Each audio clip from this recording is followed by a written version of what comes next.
আসসালামু আলাইকুম সবাইকে। সবাই কেমন আছেন?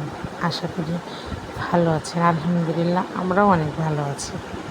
তো আজকে আপনাদের কাছে ছোটো মাছ রান্নার রেসিপি নিয়ে হাজির হলাম। ছোটো মাছ শরীরের জন্য অনেক উপকার। তাই আজকে আমি সবজি দিয়ে ছোটো মাছ রান্না করব। তো আমি এখানে ঝিঙা দিয়েছি সবজি হিসেবে, সাথে বেশি বেশি পেঁয়াজ দিয়েছি।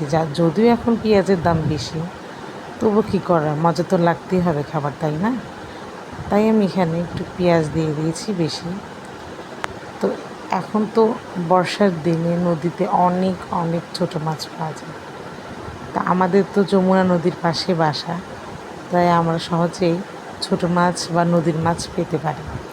তো এই মাছের মধ্যে আমি সামান্য পরিমাণ লবণ এবং পরিমাণ মতো মরিচের গুঁড়া, হলুদের গুঁড়া দিয়ে দিলাম। সামান্য একটু সজের গুঁড়োও দিয়ে দিয়েছি। তো এখানে এখন আমি সুন্দর করে মাখিয়ে নেব।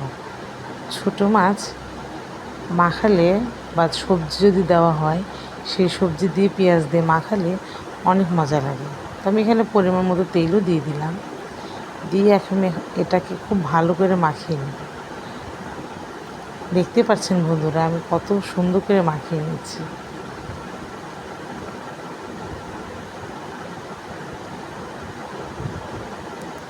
আমার মাখানো এখন শেষ। তো আমি এখানে ছোটো মাছ দিয়ে দেবো। এটা মিশানো ছোটো মাছ, অনেক রকমের মাছ আছে, যেমন পুঁটি মাছ আছে, চাদা মাছ আছে, মলা, মুছি, সব মাছ এখানে আছে, সব ছোটো ছোটো মাছ। তো আমি মাছ দেওয়ার পর সুন্দর করে এটাকেও মিশিয়ে নেব সবজি এবং পেঁয়াজের মধ্যে।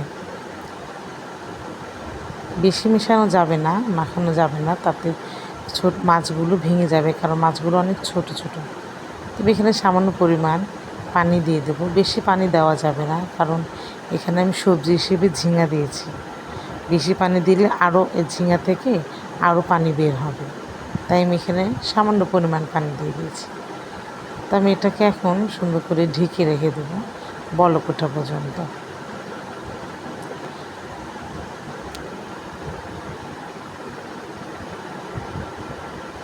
পাশে আমি আমার মেয়ের জন্য গরুর দুধ জাল দিচ্ছি, ওকে খাওয়াবো সকালের নাস্তা হিসেবে। তো দেখতে পাচ্ছেন বন্ধুরা, ছোটো মাছ আমার হয়ে গেছে। জাস্ট ট্রাস্ট মি, এটা খেতে এত মজা হয়েছিল, সবাই অনেক পছন্দ করে খেয়েছে। আশা করি আপনাদেরও ভালো লাগবে। এখন আপনারা এটাকে ট্রাই করতে পারেন। আমার রান্না হয়ে গেছে।